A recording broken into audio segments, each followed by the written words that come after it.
નર્મદાની રાજપીપળા નગરપાલિકામાં ભાજપની ઐતિહાસિક જીત નોંધાઈ છે। ભાજપે 28માંથી 25 બેઠકો જીતી લીધી છે। 3 બેઠકો અપક્ષના પાડી ગઈ। પાલિકાની સ્થાપના બાદ પહેલીવાર આટલી મોટી જીત ભારતીય જનતા પાર્ટીને અહીં મળી છે। પહેલીવાર અહીં કોંગ્રેસને એક પણ બેઠક નથી મળી। એક રીતે કહી શકાય કે કોંગ્રેસનો ગઢ જો કે પાલિકાની સ્થાપના બાદ પહેલીવાર ભારતીય જનતા પાર્ટીની આટલી મોટી જીત જ્યાં કોંગ્રેસને એક પણ બેઠક ન મળી હોય।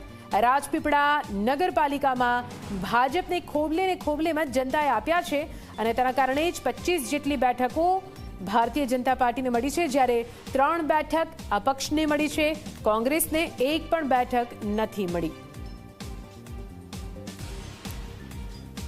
તો રાજપીપળા નગરપાલિકામાં ભારતીય જનતા પાર્ટી પર વિશ્વાસ મૂકતી રાજપીપળાની જનતા, જ્યાં નગરપાલિકા ભાજપના નામે થઈ છે। 3 જેટલી બેઠકો પર અપક્ષ જીત્યા છે, જો કે કોંગ્રેસ વિપક્ષ તરીકે એક પણ બેઠક ન મેળવી શકી અને એટલા માટે જ ભારતીય જનતા પાર્ટીની આ ઐતિહાસિક જીત, કેમ કે પાલિકાના ઇતિહાસમાં પહેલીવાર એવું બન્યું છે જ્યારે કોંગ્રેસને અહીં એક પણ બેઠક ન મળી હોય અને તે જ બતાવે છે કે આખરે કોંગ્રેસ ક્યાં નબળી પડી રહી છે।